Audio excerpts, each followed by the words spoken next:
A very good morning to all of you dear students. Welcome back to Gyan Manjri Modern School YouTube channel. How are you doing all? I hope you all are doing well. So, in this session we are going to start English Standard 3rd lesson number 4, Who Did Anil's Homework?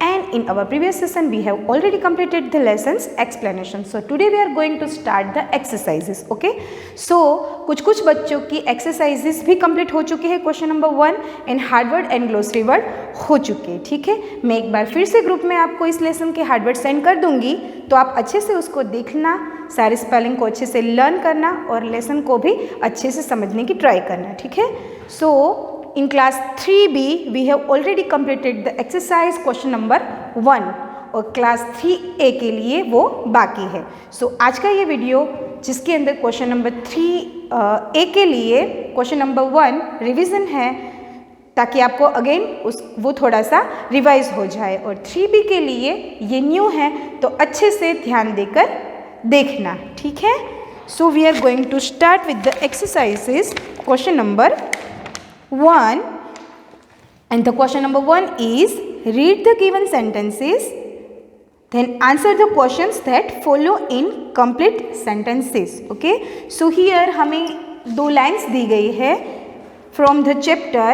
Okay, और उन्हीं दोनों lines में से हमें जो बाकी के तीनों क्वेश्चंस है उसके आंसर्स देने हैं. So the lines are, I will grant you a wish, I promise you that. Okay, मैं तुम्हारी विश को पूरी करूँगा और ये मैं तुमको प्रॉमिस देता हूँ. सो ये लाइन लेसन में कहाँ पर आती है, कौन बोला था, उसके अकॉर्डिंग कुछ क्वेश्चंस है. सो आपको अच्छे से पहले क्वेश्चंस को समझना है and then you have to answer the questions. Okay, so हम यहाँ पर करते हैं वो सारे questions.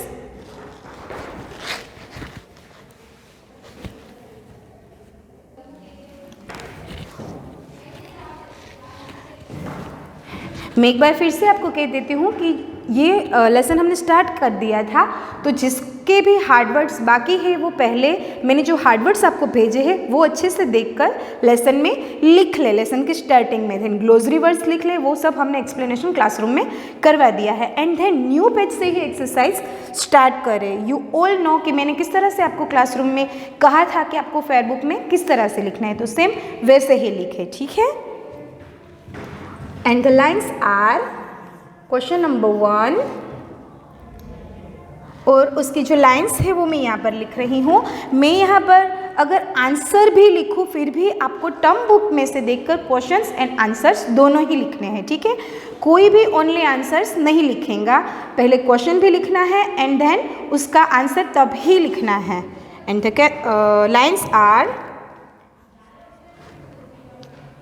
I will grant you a wish, I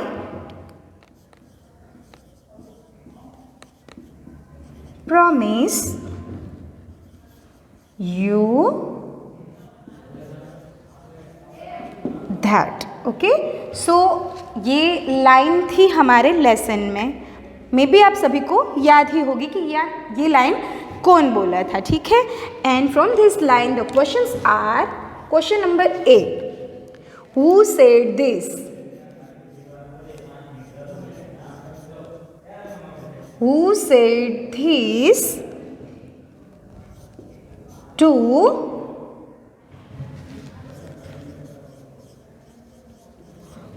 whom was this said. And the meaning of the question is, ये लाइन जो यहाँ पर लिखी है वो कौन बोला था और उसने ये लाइन किसको कही थी. तो याद करो, लेसन में ये लाइन कौन बोला था, लिटिल एल्फ, यानी कि जो टाइनी पर्सन था, जो डोल में से बना था अनिल की विश को पूरी करने के लिए, उसने बाहर आकर अनिल को बोला था कि मैं तुम्हारी विश पूरी करूँगा कोई भी, एंड तुम मुझे इस डॉग से बचाओ. ठीक है, so the answer is The little elf said this to, किसको कहा था ये उसने? अनिल को. The little elf said this to Anil.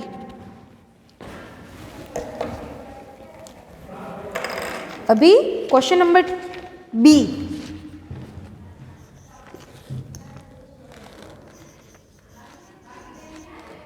Why would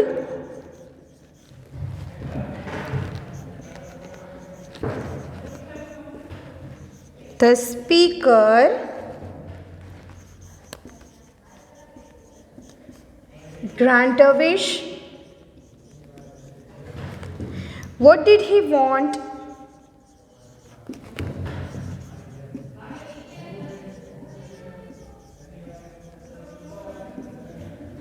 ये जो लिटिल एल्फ था, ओके, उसने अनिल को विश पूरी करने को बोला था. तो उसने ऐसा क्यों बोला था कि मैं तुम्हारी विश पूरी करूँगा? ऐसा क्या हुआ था लेसन में? Remember the lesson. ओके, क्या याद आया आपको?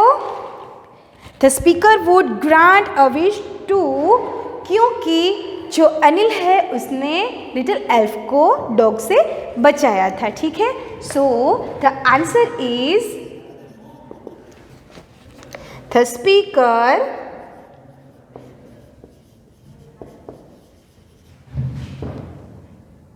would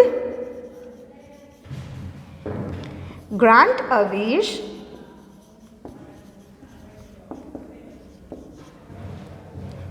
so as to escape being given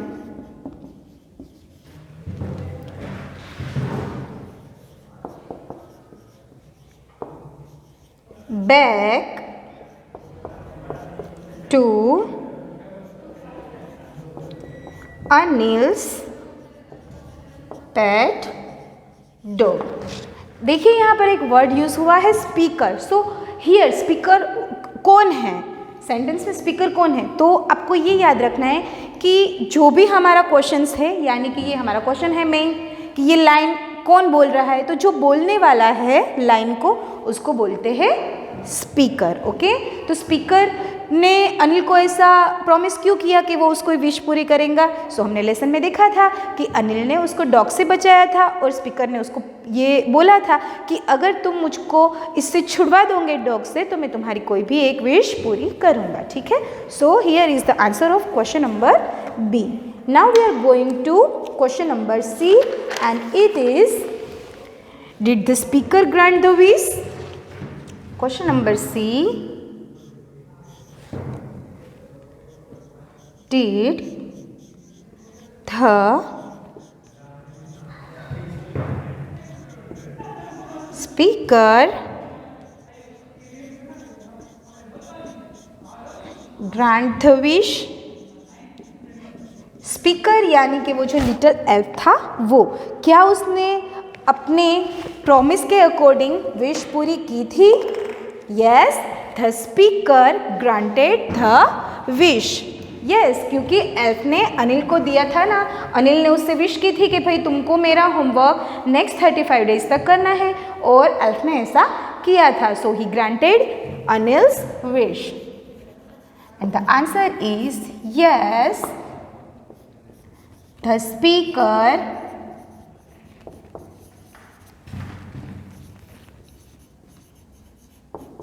granted the wish. Okay, so here the answer of question number 1. जिसने अपनी बुक में ऑलरेडी ये क्वेश्चन नंबर 1 लिख लिया है उसको लिखने की कोई ज़रूरत नहीं, आपके लिए ये रिवीजन था, और जिनका ये क्वेश्चन लिखना बाकी है वो प्लीज़ लिख लीजिए.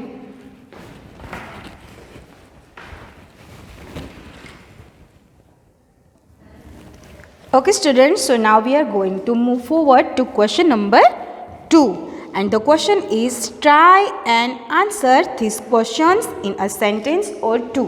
आपको यहाँ पर कुछ क्वेश्चंस दिए गए हैं, तो आपको उन क्वेश्चंस के आंसर 1 या तो 2 सेंटेंस में लिखने हैं. So I am going to write the questions and explain its answers. Question number 2 और उसका ए है What was it? What was it that Anil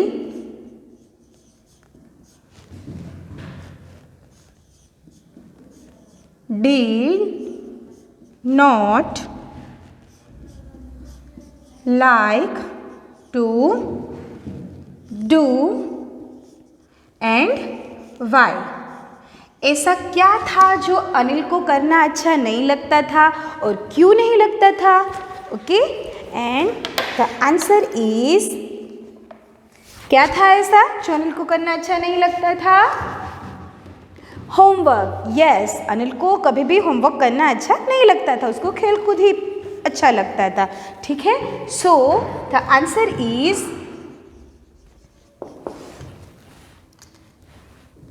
Anil did not like to do his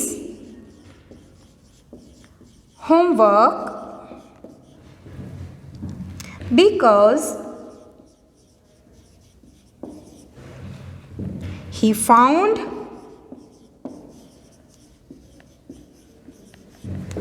it's boring। क्योंकि अनिल को homework करना boring लगता था, इसीलिए उसको होमवर्क करना अच्छा नहीं लगता था।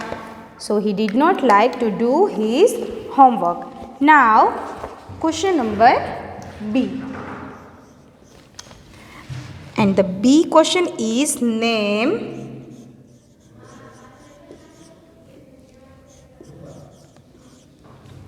two things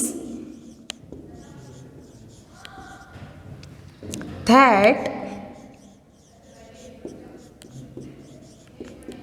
Anil liked to do। Okay, आपको क्या करना है यहाँ पर कि ऐसी किसी दो चीज़ों का नाम लिखना है जो करना अनिल को अच्छा लगता था। और जब आपने ये लेसन एक्सप्लेन किया था तब मैंने ये दोनों चीज़ें आपको बताई थी। कौन सी दोनों चीज़ें थी? उसको आउटडोर गेम्स अच्छी लगती थी, इंडोर गेम्स अच्छी लगती थी, जैसे कि कैरम, वीडियो गेम। ओके, वो सब उसको अच्छा लगता था, लेकिन उसको होमवर्क करना अच्छा नहीं लगता था। So how can we write the answer?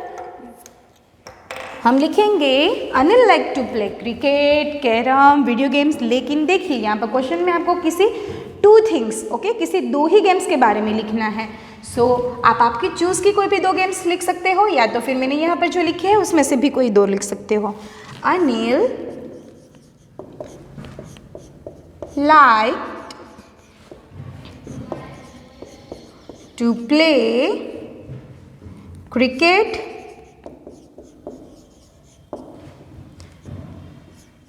Carrom and video games. Anil को cricket, carrom and video games देखना अच्छा लगता था। आप, मैंने यहाँ पर 3 थिंग्स लिखी है, आप कोई दो भी लिखोगे तब भी चलेगा। Okay, now question number 3, I mean C. Why was Anil surprised to see the doll? Why was Anil surprised to see the doll?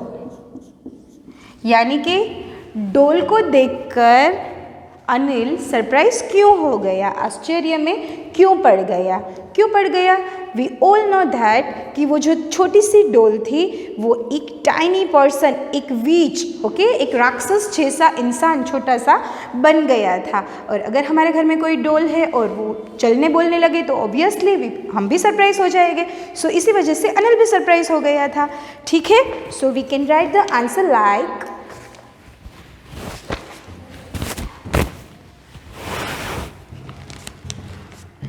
Anil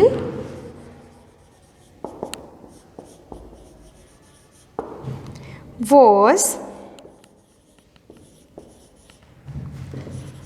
surprised to see the doll because it was not a doll at all, but a little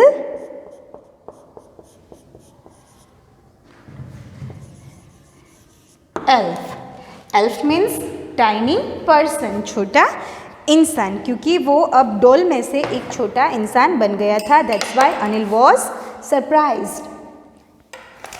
question number D,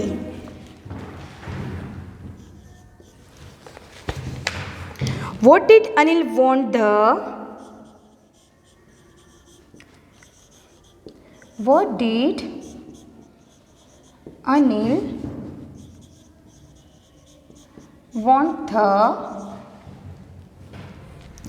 elf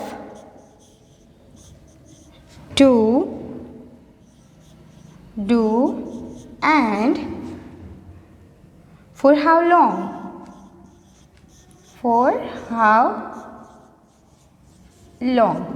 okay, so यहाँ पर question हमें क्या कहना चाहता है कि अनिल ने elf को क्या करने के लिए कहा था और कितने टाइम तक।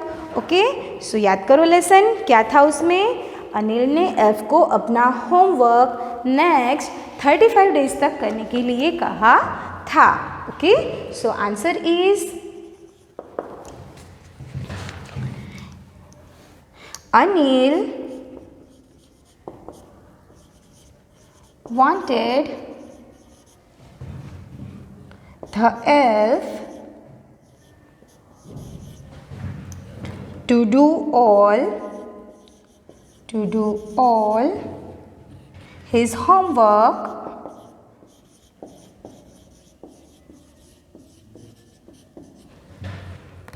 for 35 days. ओके, अनिल ने अपने वो जो एल्फ था उसको अपना होमवर्क नेक्स्ट 35 डेज तक करने के लिए कहा था। Write down the answer of question number A to question number D in your fair notebook. Okay students, now we are moving forward to the next question, and the question is, did Anil complete the homework? Question number E, did Anil complete the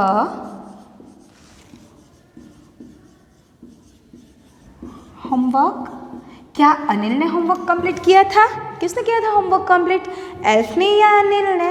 yes, Anil ने ही homework किया था, क्योंकि वो little एप्टोनेक था। हर वक्त उससे question करता रहता था कि ये कैसे करना है, वो कैसे करना है, सब्सट्रैक्शंस कैसे करने हैं, मल्टीप्लिकेशंस कैसे करने हैं, इस क्वेश्चन का आंसर किस तरह से देना है। और वो ऐप तो स्कूल में पढ़ने के लिए जाता नहीं था, पढ़ने जाता तो अनिल था।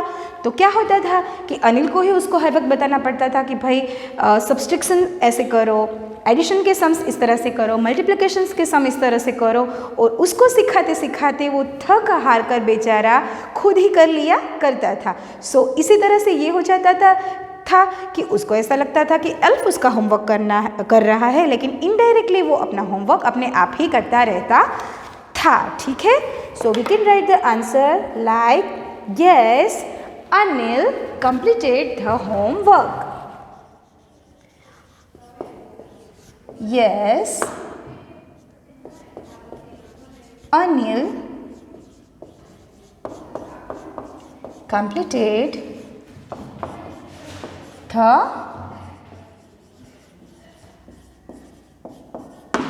homework. Okay, now next question, question number F.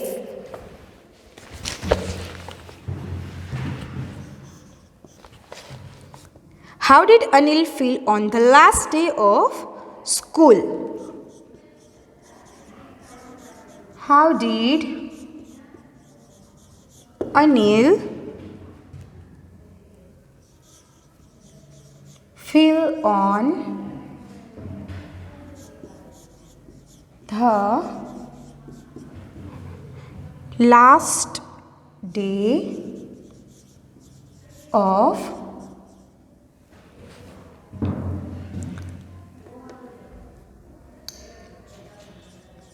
school? Circle the correct words. Okay, हमारा क्वेश्चन क्या है? How did Anil feel on the last day of school? Circle the correct words. जब स्कूल का लास्ट डे यानी कि term खत्म हुई थी और जो लास्ट 35 नंबर का डे था, उस वक्त अनिल क्या फील कर रहा था?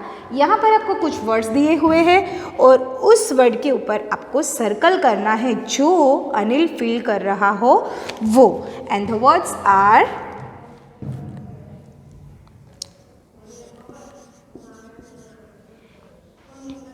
cheerful, tired, happy, unhappy,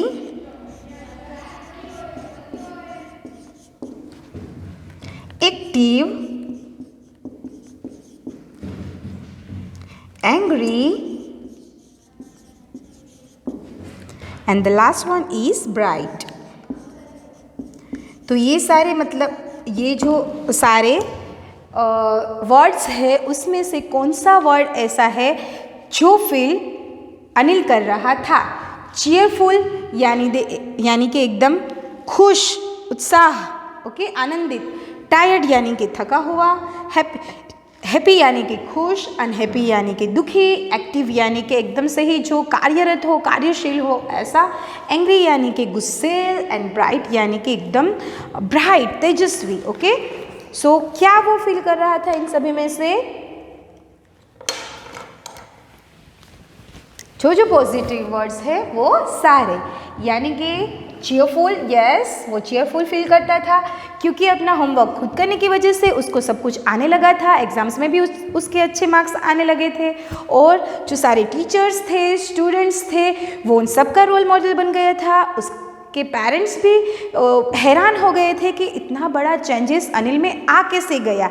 so that's why he feel cheerful, then happy, then active, then bright. Okay, so ये जो चारों वर्ड है उसके ऊपर आप ये लिखो पहले आपके फेयरबुक में एंड देन उसके ऊपर इस तरह का सर्कल बनाओ. ठीक है, now last question, question number G. Why were the teachers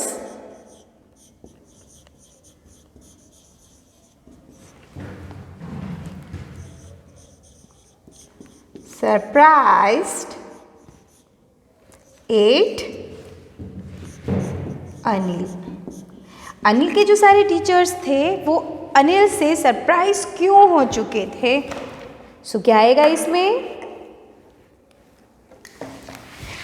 for example, अगर कोई स्टूडेंट्स कभी भी क्लास में होमवर्क नहीं लाता है, कभी भी एग्ज़ाम में अच्छे मार्क्स नहीं लाता है, कभी भी अपना कोई भी काम कंप्लीटली या तो ठीक तरीके से नहीं कर रहा है, अगर होमवर्क कभी भी करता भी है तो भी एकदम गंदे हैंडराइटिंग में करता है और वो सडनली ही चेंज हो जाता है, यानी कि एग्ज़ाम्स में भी अच्छे मार्क्स लाने लगता है, ओके, क्वेश्चन के आंसर देने के लिए क्लास में भी अपना हैंड रेज करता है और अच्छे से पार्टिसिपेट करता है सारी एक्टिविटीज़ में, एकदम से एक्टिव हो जाता है और चीयरफुल रहने लगता है, तो ऑब्वियसली टीचर्स को सरप्राइज तो होगा ही ना। सो सेम अनिल के साथ भी ऐसा हुआ था। पहले अनिल को कभी भी होमवर्क करना अच्छा नहीं लगता था, बस वो बाहर खेलता रहता था, घर में खेलता रहता था, कभी भी अपनी कोई काम करता नहीं था, अपना पर्सनल काम भी वो कभी भी नहीं करता था, लेकिन वो सडनली चेंज हो जाता है, अपना सारा का सारा काम खुद करने लगता है, ठीक है। सो सारे टीचर्स जो है वो सरप्राइज हो जाते हैं। So we can write the answer of this question like this. The teachers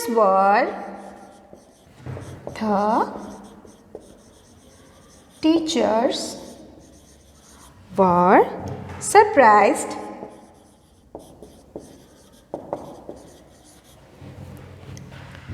at Anil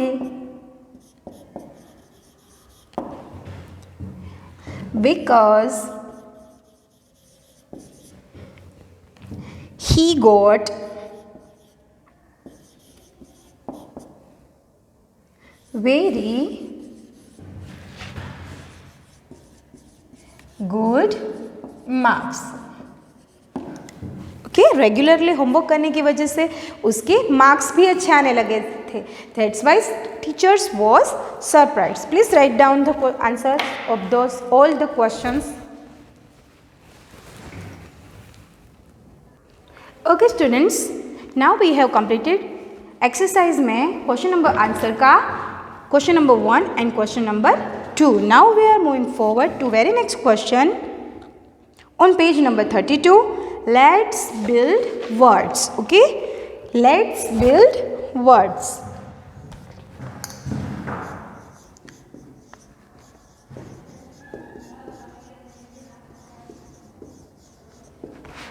And वो पेज नंबर 32, पेज नंबर 32।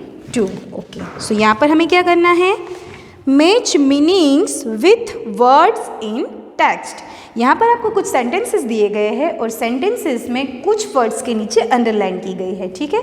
तो आपको क्या करना है कि जिस वर्ड्स के नीचे अंडरलाइन है उसका मैचिंग वर्ड, यानी कि उस वर्ड के मीनिंग वाला वर्ड जो भी लेसन में रिप्रेजेंट किया गया है उसको उसके साथ रिप्लेस करना है, ठीक है। And one thing to remember that कि अब के बाद की जो एक्सरसाइज है, यानी कि लेट्स बिल्ड वर्ड से जो भी कुछ एक्सरसाइज है वो आपको फेयर बुक में नहीं करनी है। फेयर बुक में आपको ओनली क्वेश्चंस एंड आंसर्स ही लिखने हैं। सो भी आपको ये सारी एक्सरसाइज में यहाँ पर जो आपको क्वेश्चन एंड आंसर करवाती हूँ वो आपको सिर्फ आपकी टर्म बुक में ही लिखना है, जैसे कि हमने क्लासरूम में डिस्कस किया था।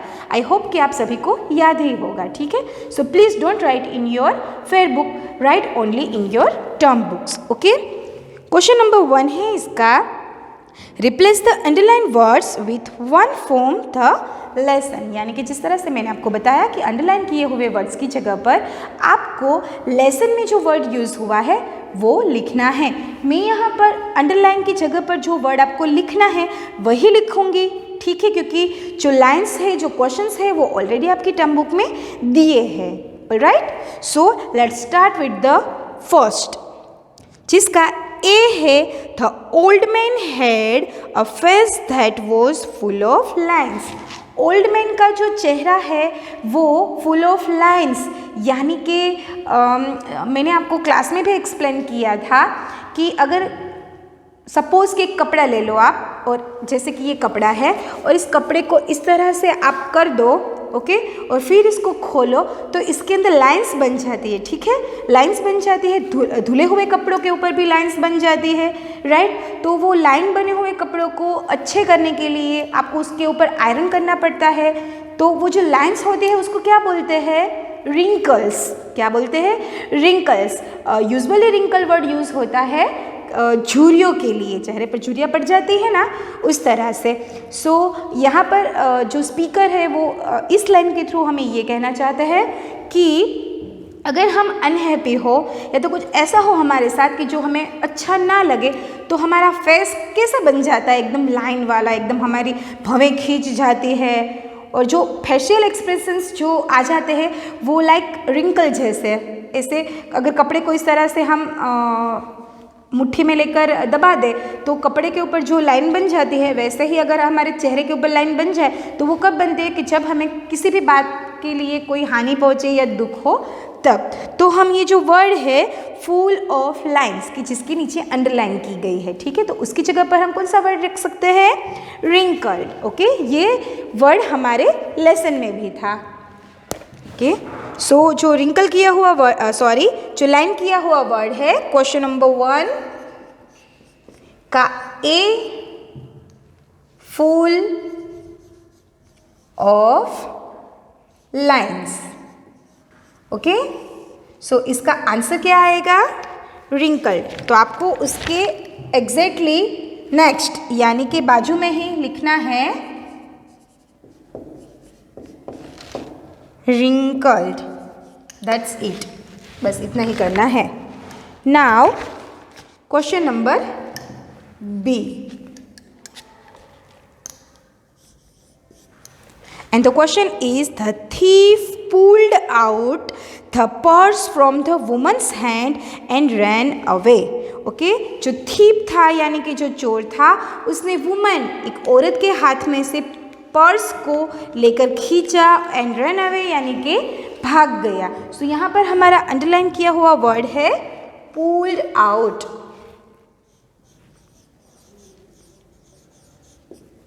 यानी कि पकड़ना या तो खींचना। तो हमारे लेसन में ऐसा एक वर्ड आया था पुल्ड आउट की जगह पर हम जिसका यूज़ कर सके। फॉर एग्ज़ाम्पल आप याद करो, जब वो डॉग है जो वो लिटिल एल्फ से खेल रहा था तब वो क्या करता था, कभी कभी उसको मुंह में पकड़ता था, फिर अपने पंजों से दबोचता था, फिर दूर अपने मुंह में लेकर दूर फेंक देता था, फिर वहाँ पर जाता था, फिर उसको पुल करता था, पकड़ता था, खींचता था, ग्रैब करता था। यस एग्जैक्टली, तो पुल आउट के लिए हम वर्ड यूज़ कर सकते हैं ग्रैब्ड, यानी कि खींचना या तो पकड़ना। Okay, now see, when the doctor pulled the needle in my arm, I made a face to show pain. Okay, जब डॉक्टर ने मेरा हाथ पकड़कर मेरे हाथ में इंजेक्शन लगाया, नीडल लगाई, तब मेरा जो फेस है वो I made a face to show pain, मेरे फेस पर ऐसे एक्सप्रेशंस आ गया जिससे कि डॉक्टर को भी पता चल जाए कि इसको पेन हो रहा है। दैट मीन्स कि हमारा यहाँ पर जो अंडरलाइन वर्ड है वो क्या है, made a face to show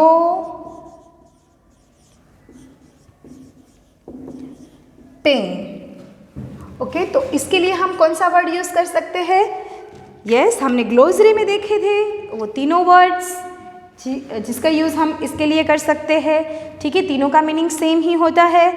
okay, जब अनिल ने लिटिल एल्फ से कहा कि तुमको नेक्स्ट 35 डेज तक मेरा होमवर्क करना है, तब एल्फ के फेस पर जो एक्सप्रेशंस आए थे, ओके, और उन एक्सप्रेशंस के लिए जो वर्ड्स यूज़ किए गए हैं वो हम यहाँ पर लिखेंगे। तो वो कौन कौन से वर्ड्स हैं, so the first is ग्रिमेस्ड,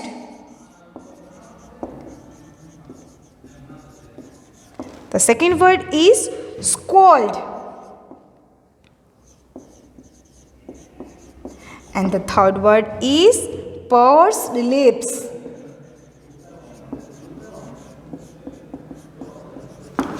okay, तो इन तीनों वर्ड का मीनिंग होता है made a face to show pain. अगर कुछ भी हमें अच्छा ना लगे, किसी बात से हमें दुख या तो दर्द पहुँचे, हानि पहुँचे, तो हमारे फेस पर जो एक्सप्रेशंस आते हैं उसको कहा जाता है grimaced, scowled and pursed lips. Okay, so write down. Now we are moving forward to number D, and number D is Joy's eyes has swollen up because of staying awake the whole night. Okay? जो जोई नाम का लड़का है उसकी जो आंखें हैं वो swollen यानी कि सूज गई थी. अगर हमें कभी भी पूरी रात भर जगना पड़े, ठीक है, इन स्पेशली एग्ज़ाम्स, जब हम देर रात तक जाग कर होमवर्क करते हैं, फिर सुबह को जल्दी उठना पड़ता है और हमारी नींद नहीं पूरी होती, तब हमारी आंखें कैसे हो जाती है, रेड रेड हो जाती है, थोड़ी सी सूज जाती है, बड़ी हो जाती है. तो वो जो शो करती है आंखें, उसके लिए वर्ड यूज़ हुआ है यहाँ पर swollen.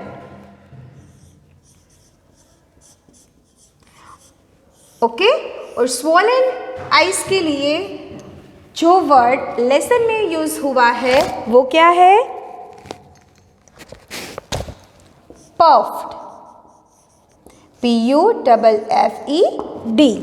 Puffed eyes. Puffed eyes का मीनिंग क्या होता है, जब भी अनिल अपना होमवर्क करने के लिए देर रात तक जागा करता था, फिर सुबह को भी जल्दी उठ जाता था, तब उसकी आंखें थोड़ी सी सूज जाती थी. तो swollen and puffed both words are similar. Okay, now question number E. The fox walked into the tiger's den without making noise. Den का मतलब होता है टाइगर जहाँ पर रहता है, वो जो गुफा जैसा होता है वो. और and the meaning of the sentence is the fox walked into the tiger's den. जो fox है वो टाइगर के den के अंदर जाता है without making noise, यानी कि आवाज़ किए बगैर. आप सबको पता ही होगा, अगर आपने देखा होगा तो. टाइगर की बात छोड़ो, हम कैट की बात करते हैं. जब कैट हमारे घर में एंटर होती है तो कैसे चुपके चुपके से घर के अंदर आती है, किसी को भी पता नहीं चलता, उसकी आवाज़ नहीं आती, कोई भी आवाज़ नहीं होती. अगर हम देखें तभी हम देख सकते हैं कि भाई कैट घर के अंदर आ रही है या तो घर से बाहर जा रही है. उसके आने की और जाने की कोई भी आवाज़ नहीं होती. ओके, सो लेसन में भी एक ऐसा वर्ड यूज़ हुआ था, तो वो कौन सा था, तो अंडरलाइन वर्ड जो है यहाँ पर वो क्या है, without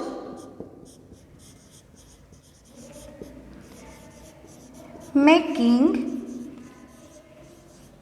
noise, यानी कि आवाज़ किए बगैर. तो इसके लिए हम कौन सा वर्ड यूज़ करेंगे, quietly.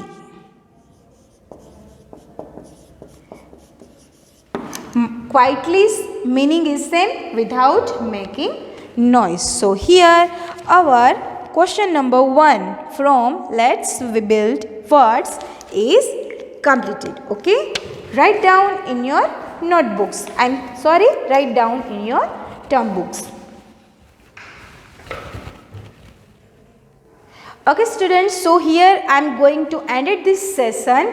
In our next session we will complete question number 2 from Let's Build Words. ठीक है, till then stay home, stay safe, goodbye.